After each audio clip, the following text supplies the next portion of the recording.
So funny because you mentioned South Park and people are like, they don't make fun of the liberals. Are you kidding me? They made fun of woke, COVID, trans. Do you remember the trans thing? Oh, yeah. The principal is PC mayor. I mean, PC principal. Have you seen his name. That's his name.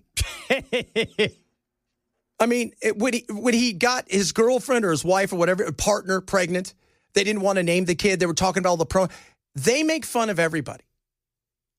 That's the beauty of it. And, you know, I can always tell. Remember when his girlfriend, strong woman, was competing in some athletics, yes. And then a trans woman came in to compete against her, but it was just basically Randy Seth. Yeah. He's like, I'm here, my name's Linda. Right? And he's just killing everybody. But they were trying to be PC about it, but at the same time, she was getting pissed. They do it all. So stop trying to go, well, what about this? Or what about it's not about your team. It's about humor.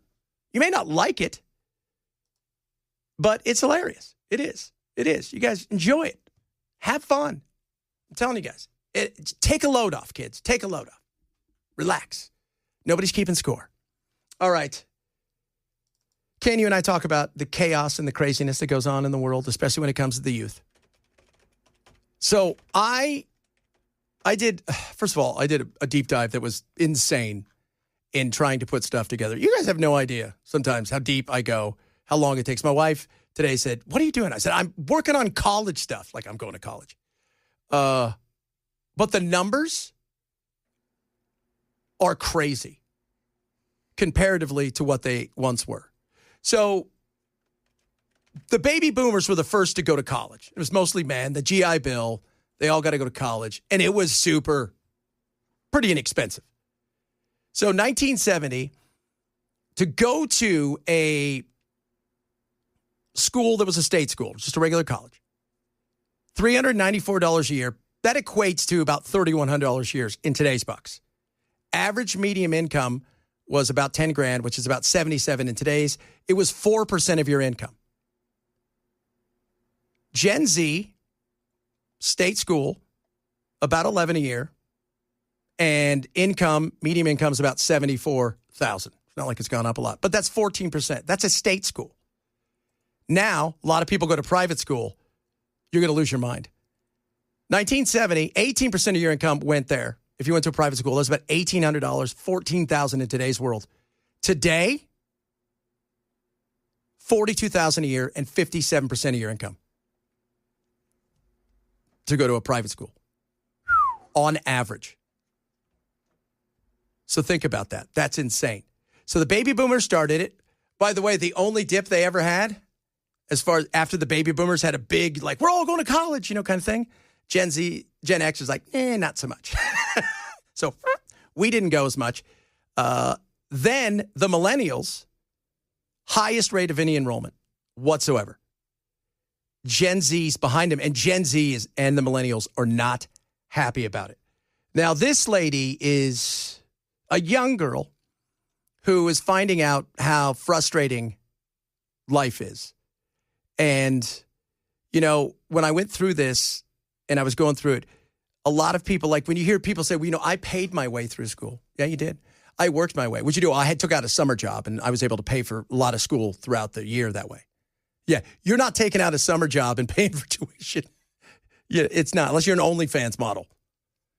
So this lady's she's lost it. And this is the new thing. These people go and debt bomb everywhere. So as it turns out, the student loans that I've been paying $1,500 a month for 2 years have a 17% interest rate. So what I thought I've been paying off for all this time, I'm actually, I owe more than what I started off with. So Jeff Bezos, this would be a really cool time to Venmo me, bro. I owe $90,000 and I didn't even spend that much on school.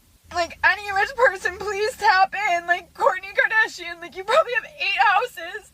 I'm never going to be able to buy one because I went to college. No, she's never going to be able to buy one because she did not pay attention to what she was agreeing to. I don't think, and this is the thing that's ridiculous. The the bloat that has come in college campuses is not professors.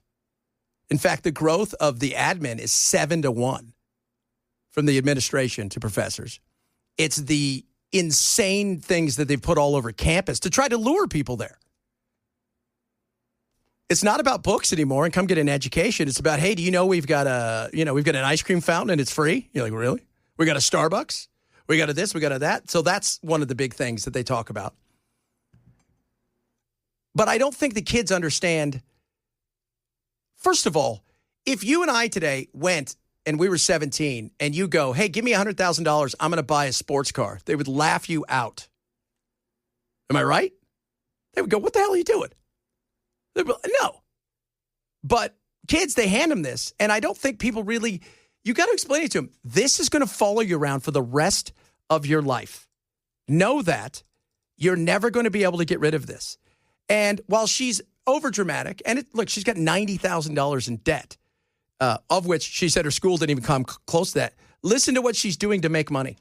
I just signed up to be an egg donor. Guess what? Got approved. Who wants kids? I can't afford them, so start admitting more.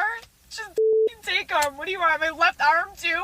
Like, what the am I supposed to do? I'm gonna be in debt for my whole life. How does that even make sense? I signed up for this when I was 17. Like, this should not be legal, bro. I got upset about it at work, and my coworker was like, don't you have, like, a rich relative who can pay that for you? No, my family's poor. Like, no. And the worst part is, bro, look where I am. Like, I can't go in because I can't spend money, but I just want to, like, be here because it makes me feel better. She's at a mall, like looking at a Target and stuff. Come on, honey. Get a grip. So, welcome to the real world. But the thing is, you're not going to, like she said, I'm never going to. Some of these people's loans that I was looking at, they're talking about, they're paying $1,800 a month, $2,200 a month. I'm telling you, man, these kids going in have got to get smarter. Yeah. Well, and it's also very predatory at this point. Oh, yes. We throw these kids. It's not just the kids. Parents, weren't you saying, look, go to a JC, work your way through it, take some time here and there, but don't overdo it. And know this, if you're going to take out $100,000 loans, that's with you forever. Yes. You can never declare bankruptcy with this. You know what the new thing is? If you take 6 units, you don't have to pay your loans.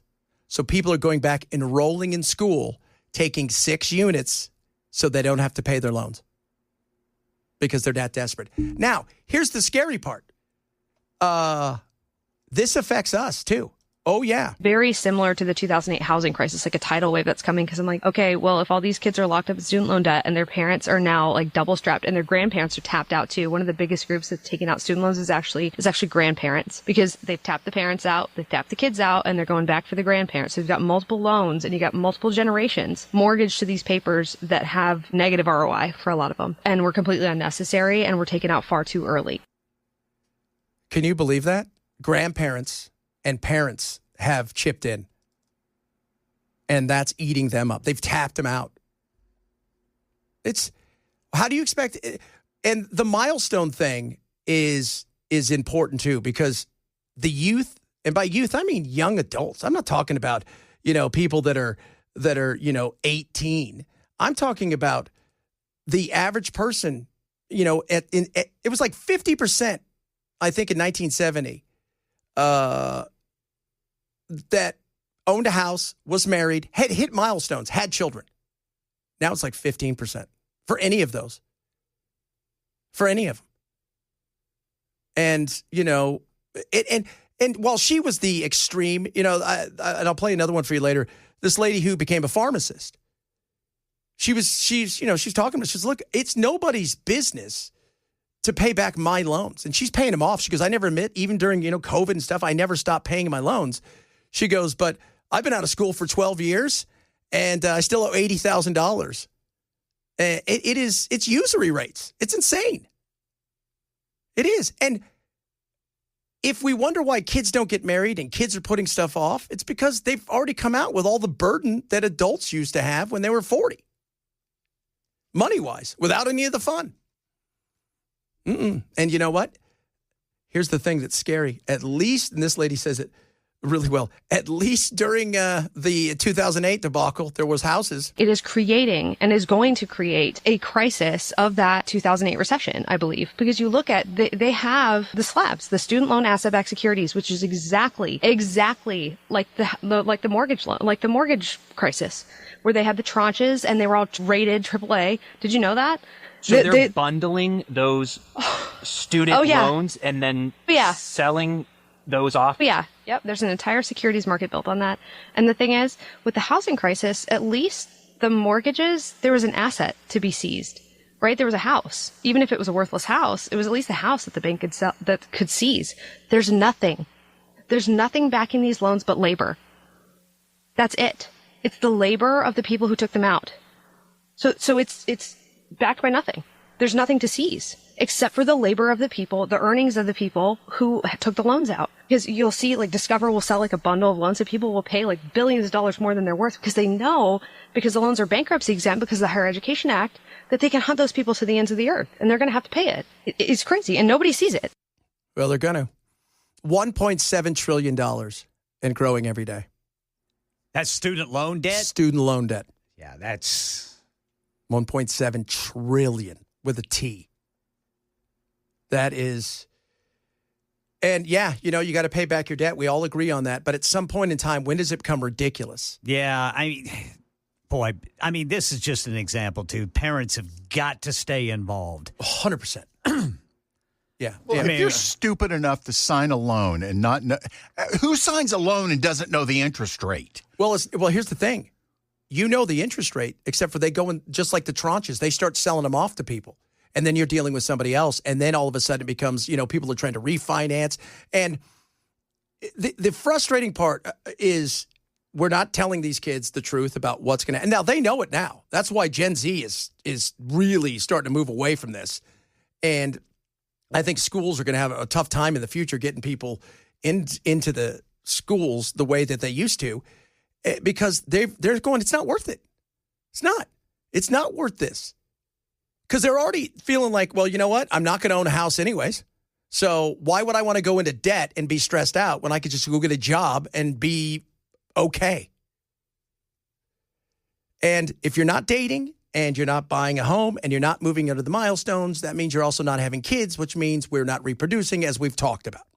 It's not just about white women who are crazy. And this also goes back to the very fact that when government subsidizes something, it naturally becomes more expensive. Yeah. Because if you're going to raise rates, because why would you not try to get a bigger piece of that pie? 100% right there. I mean, that's it. The minute you guaranteed everybody gets a loan, well, everybody's going to pay for it, and they have. And parents, grandparents, man, I tell you what, boy, it's crazy and deep.